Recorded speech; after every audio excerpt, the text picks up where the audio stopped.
মাকে কখনো তিনটি কথা বলবেন না। নাম্বার ওয়ান, এক নাম্বার হচ্ছে মা যদি কোনো কিছু বলে আপনি বলবেন না তুমি কিছুই জানো না।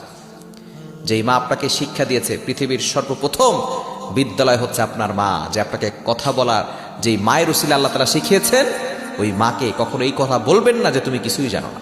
যেই মা সব কিছু জেনে, সব কিছু যদি সে নাও জানে, আপনাকে এত বড় তার উসিলা আপনি হয়েছেন, আল্লাহ তাআলা তার উসিলায় আপনাকে এত বড় করেছেন, ওই মাকে কখনো বলবেন না যে তুমি কিছুই জানো না। দ্বিতীয় নাম্বার হচ্ছে মাকে রাগের মাথা কখনো তুই বলে সম্বোধন করবেন না। অনেক ছেলে আছে মায়ের উপর আঘাত করে, এরা কখনো আদর্শ সন্তান হতে পারে না, এরা হলো কুলাঙ্গার সন্তান। মনে করবেন যে মায়ের সাথে খারাপ ব্যবহার করেছে, ওর কপাল পুড়ে গেছে, ওর জীবন শেষ হয়ে গেছে। মাকে কখনো তুই বলে সম্বোধন করবেন না, খবরদার, এটা কখনো করবেন না। এবং তিন নাম্বার হচ্ছে মাকে কখনো বলবেন না যে তুমি আমাকে একা ছেড়ে দাও, তুমি আমাকে একা ছেড়ে দাও, তুমি চলে যাও, এই ধরনের কথা কখনো বলবেন না।